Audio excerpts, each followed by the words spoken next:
안녕하세요 여러분, 꾸꾸TV의 꾸꾸입니다. 드디어 그 일본 취할 마지막 강의, 면접 강의. 오늘 좀 제 바쁜 관계로 짧게 끝내도록 할게요. 먼저 면접은 무엇일까를 살펴보면 말이죠. 면접은 캐치볼입니다. 캐치볼은 어떤 거죠? 또 공을 주는 사람이 있으면 받는 사람이 있고, 그 받는 사람은 또 다시 던져서 그 상대방한테 줘야겠죠. 이와 똑같이 이렇게 말이 주고받는 형식이 캐치볼이랑 굉장히 유사하다고 합니다. 그리고 모해상가 말하기로는 이 면접이라고 하는 것은 연애, 밀당, 상대방을 알아가는 단계라고도 표현을 한다고 합니다. 자, 그러면은 이 면접을 볼 때 저희가 신경 써야 하는 점이 뭐가 있을까요? 바로 일관성, 논리성입니다. 이 일관성하고 논리성은 말이죠. 저번에 엔트리 시트에도 제가 썼던 말인데요. 제가 또 썼다라는 것은 바로 ES랑 굉장히 비슷하다는 것을 의미하죠. 자, 일관성은 뭘까요? 첫 번째, ES랑 똑같은 내용 계속 말을 하고 있는가? 왜 이러냐면요. 면접관들은 내가 제출한 ES 혹은 이력서를 보고 면접을 진행합니다. 그렇기 때문에 ES랑 같은 내용을 말을 하고 있는지, 그리고 계속 이제 말을 계속 하다 보면 말이죠. 긴장된 상태에서 처음에 말하던 거랑 나중에 끝에는 다른 내용을 말을 하고 있을 때가 있어요. 그렇기 때문에 항상 같은 내용을 말을 하도록 준비하는 게 좋은데요. 그 방법으로서는 저는 키워드 중심으로 면접을 준비하는 것을 추천을 드립니다. 자, 그리고 논리성이란 또 무엇일까요? 먼저 제가 예를 들어서 제가 너네 회사에 들어가고 싶은 이유는 이것입니다. 근데 그냥 그렇게 말하면 굉장히 추상적이고 누구나 할 수 있는 말이라는 말이죠. 그럼 그것을 신뢰도를 높이기 위해서 말이죠. 왜 자긴 그렇게 생각을 하는지 그 타당한 근거 혹은 에피소드가 필요합니다. 그리고 말하는 것들이 되게 다른 사람들한테 이해가 되지 않으면 이 사람이 말하는 거에 논리성이 너무 떨어지네 라고 생각을 하고 신뢰성이 떨어지게 됩니다. 자, 그럼 그 외에 중요한 것은 무엇이 있을까요? 이걸 할 때 말이죠.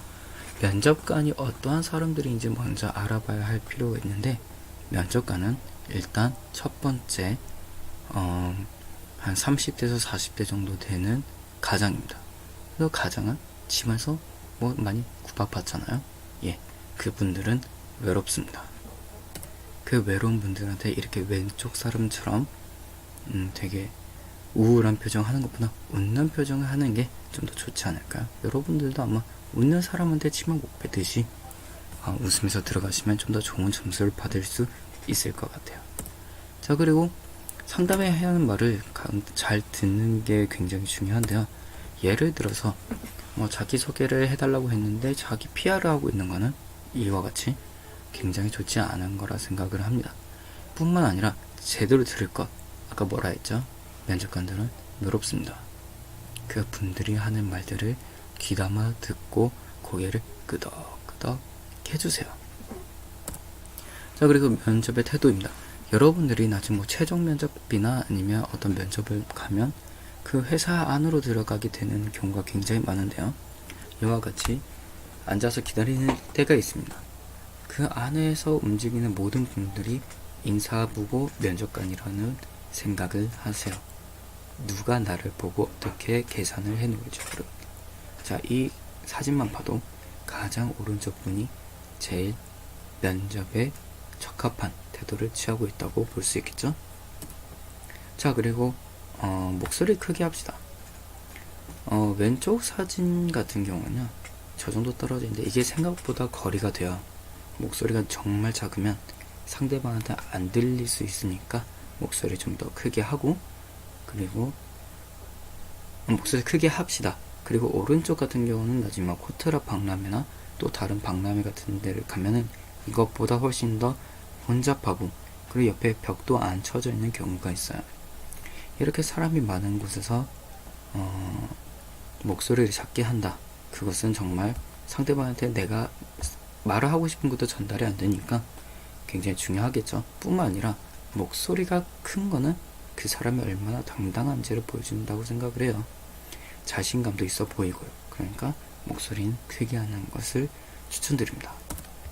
자, 눈을 맞춥시다. 아까 제가 뭐라 그랬죠? 또 면접관은 외로워요. 자, 이렇게 3대1 면접을 예를 들어서 본다고 했을 때 가운데 있는 사람한테만 눈을 맞춰주면 그 사람 기분 좋을 거예요. 하지만 양옆에 있는 사람들은 굉장히 외롭기 때문에 왜 또 나한테 관심을 안 가져줘 하면서 기분이 나쁠 수 있습니다. 그렇게 인상이 나빠질 수 있고요. 그러니까 눈을 제대로 맞추도록 합시다. 자, 여기까지가 이제 면접이었고 그룹 디스커션에 관련된 내용도 간단히 가지고 와봤어요. 자, 그러면 그것도 짧게 할 건데 보통 그룹 디스커션을 할 때 무엇이 평가받을까요? 다른 사람들이 어떤 얘기를 하는지 듣고 있는지, 그리고 자신의 의견을 근거와 함께 제대로 전달할 수 있는지, 시간을 잘 지키는지, 그리고 다른 사람 주제를 벗어날 때가 있어요. 그 사람을 다시 본제로 데리고 올 수 있는지, 그리고 의견들 좀 정리를 하고 있는지. 어떻게 보면 이게 또 뭐 사회, 뭐 서기, 발표자, 그다음에 타임키퍼 이런 것들이 있는데요. 그룹 디스커션에서는 떨어뜨리는 사람 수가 굉장히 적어요.